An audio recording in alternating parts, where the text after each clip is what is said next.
Match শুরু হতেই চারপাশে শুধু গুলির শব্দ। আমি একা টিকে থাকার চেষ্টা করছি। হঠাৎ আমার পাশে থাকা একজন র্যান্ডম টিমমেট আমাকে রিভাইভ করলো। আমি অবাক হয়ে গেলাম, কারণ র্যান্ডম স্কোয়াডে এমন সাহায্য খুব কমই দেখা যায়। ম্যাচ শেষ হতেই সে কোনো কথা না বলে আমাকে ইনভাইট পাঠালো। আমি কিছুক্ষণ ভাবলাম, তারপর কৌতূহল থেকে জয়েন করলাম। স্কোয়াডে ঢুকতেই সে বলল, তুই এখনো আগের মতোই খেলিস, একটুও বদলাস নাই। আমি থমকে গেলাম। তুই আমাকে চিনিস কিভাবে?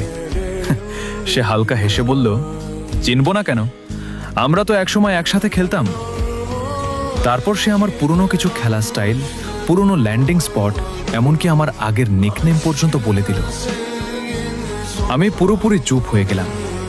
মনে পড়তে শুরু করলো সেই পুরনো দিনগুলো, রাত জেগে স্কোয়াড ম্যাচ, হেরে গিয়ে আবার ট্রাই করা, আর সেই হাসি আড্ডা।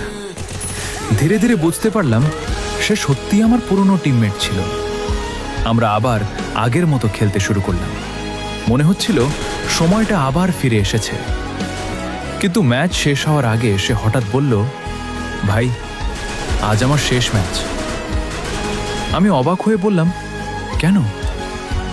সে শান্তভাবে বলল, জীবন এখন আর গেম খেলার সুযোগ দেবে না, শুধু শেষবারের মতো পুরনো বন্ধুদের সাথে খেলার ইচ্ছা ছিল। ম্যাচ শেষ হলো, সে অফলাইন হয়ে গেল। আমি তার প্রোফাইল চেক করলাম, দেখলাম সে আগেই আমার ফ্রেন্ড লিস্টে ছিল আর 3 বছর ধরে অফলাইন। সেদিন আমি বুঝলাম, সবাই হারিয়ে যায় না, কেউ কেউ শুধু নীরবে দূরে সরে যায়।